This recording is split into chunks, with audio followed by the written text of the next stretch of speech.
Hello everyone. Today we are going to learn the point is interaction of radiation with rotating molecules. What? Interaction of radiation with rotating molecules. In the last lecture we can study the determination of bond length, that is R0, and the isotope effect. Okay. So now here the interaction of radiation with rotating molecules. Okay, rotational spectra are caused by rotational energy transition, okay, of a molecules due to interactions with rotation. What? Rotational spectra are caused by rotational energy transition of molecules due to interaction with rotation.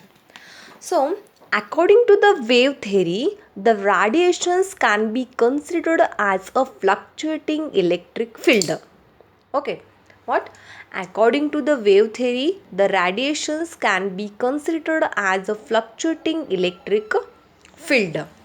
Okay, so the rotating dipole also create the fluctuating electric field. What? The rotating dipole also create the fluctuating electric field and hence interact with the radiation.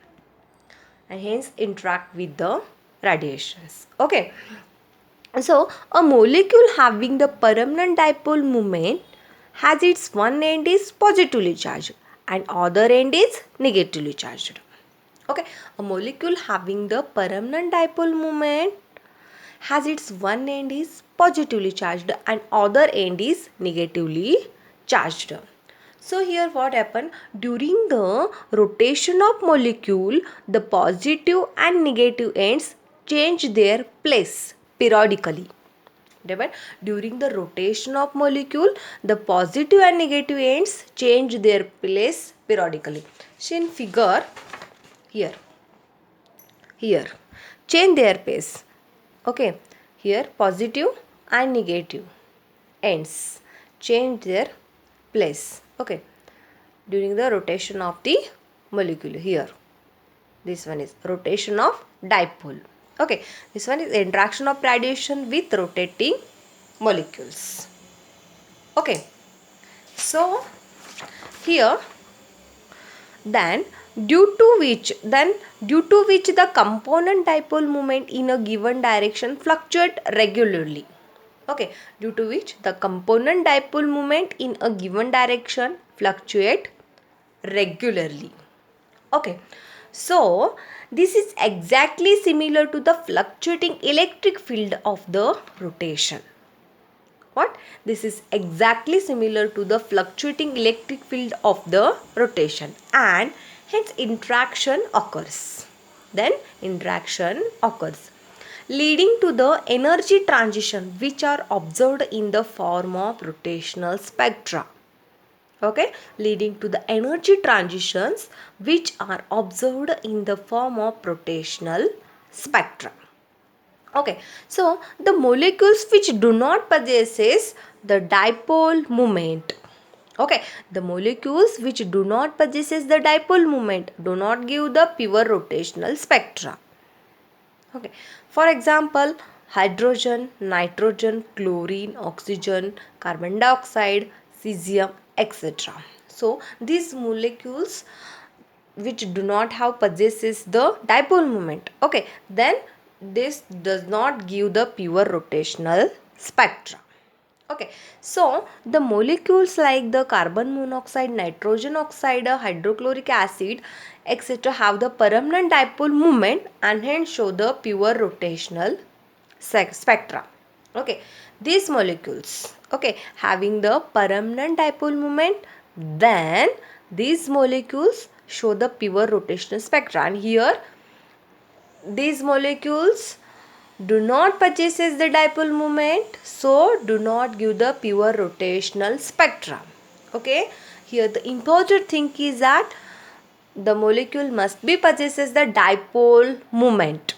Okay, which one end is positively charged and the another end is negatively charged. Okay, so here see here this figure, interaction of radiation with rotating molecule. These molecules are the rotating here. Okay, during the rotation, this positively and negatively charged ends, these are the changes, their place. Okay, during the rotation here, see here, circulation.